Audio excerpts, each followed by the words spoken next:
What if I told you Outlander has been hiding one final secret in plain sight? A secret powerful enough to reshape the entire Fraser legacy, rewrite everything we thought we understood, and turn Season 8 into the most explosive chapter yet. Because buried inside the story is a prophecy that has never been fully answered, and the clues have been building for years. If you believed Outlander had wrapped up all of its mysteries, you're about to rethink everything. One ancient prediction still hangs over the Fraser family like a shadow, and with Season 8 approaching, fans are asking one huge question. Is this the moment we finally get the truth? Let's unravel the timeline, because the answers have been quietly woven into the story from the very beginning. A major thread that hasn't been explored recently is Brianna's prophecy, the same one that pushed Geillis Duncan into making some of her darkest choices.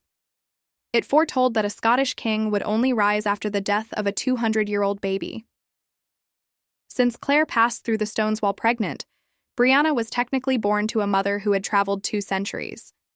It may sound strange, but it explains why this prophecy still matters and why Season 8 may finally address it. The mystery deepened even further after Outlander, Blood of My Blood Season 1. The prequel shifted the perspective and revealed a surprising twist. Henry and Julia Beauchamp actually knew each other long before Claire was born.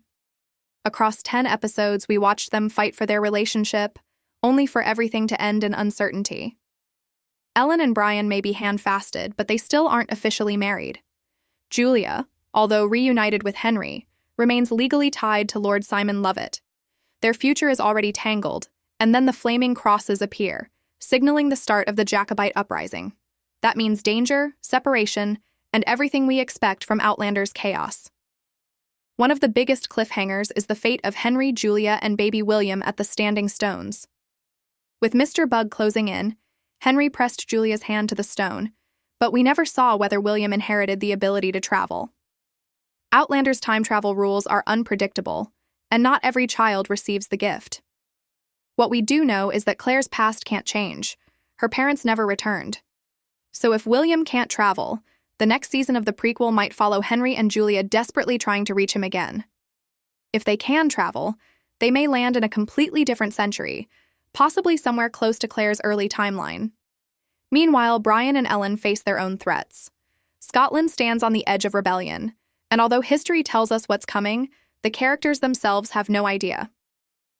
Add Malcolm Grant's suspicious death and the involvement of his ruthless uncle, Malcolm McKinnon Grant, and the danger becomes even more intense. So how does all of this connect to Outlander Season 8? Prequels are designed to reshape the main story.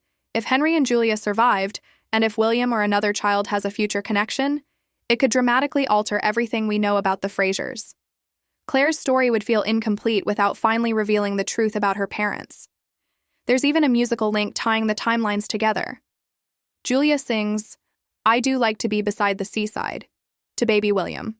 The same song Fanny Beardsley sings in Season 7, the one that makes Claire wonder whether Faith could still be alive. That detail doesn't feel accidental. And then there's Master Raymond. If anyone can bring Brianna's prophecy back into the center of the story, it's him. His subtle influence has shaped events throughout the series, guiding characters toward moments they don't fully understand.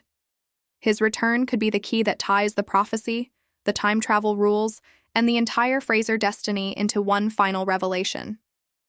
In the end, that ancient prophecy isn't just a riddle. It's the thread connecting Claire,